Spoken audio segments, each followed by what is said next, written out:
आमच्या कॉलेजचे नाव इंदिराबाई ललवाणी कनिष्ठ महाविद्यालय असे आहे। आमच्या ग्रुपचे नाव क्रिएटिव्ह स्टार आहे। आज आम्ही स्वदेशी या विषयावर बोलणार आहे।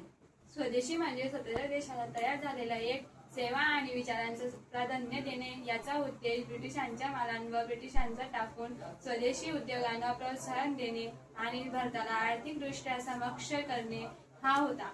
आपण आपल्या देशातील उत्पादने वापरून देण्याच्या विकासात योगदान देऊ शकतो। यातून रोजगार निर्मिती आणि आर्थिक स्वातंत्र्य मिळण्याचा प्रत्यय होतो। स्वदेशी चळवळ हा भारतीय स्वतंत्र चळवळीचा एक भाग होता, ज्यामुळे भारतीय राष्ट्रवादाच्या विकासास हातभार लागला। स्वदेशीवर महात्मा गांधींचा भर होता। त्यांनी याचे वर्णन स्वराज्याचे सार असे केले। महात्मा गांधींच्या मते स्वदेशी ही एक सामाजिक, आर्थिक आणि राजकीय संकल्पना आहे, जी जीवनाच्या सर्व पैलूंशी जोडलेली आहे।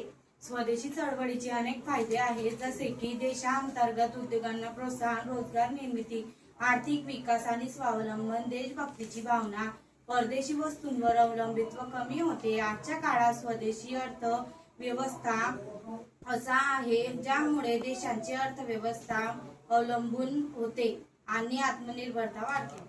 स्वदेशी हे केवळ एक आर्थिक चळवळ नाही, तर ती एक विचारसरणी आहे। आजच्या काळात जागतिकीकरण ही स्वदेशीची महत्त्वाची भूमिका आहे। आपण आपल्या देशाच्या उत्पादन वापरून देशाचे विकास योगदान देऊ शकतो। स्वदेशी वस्तूचा वापर करणे हे देशाच्या प्रगतीसाठी महत्त्वाचे आहे। स्वदेशीचा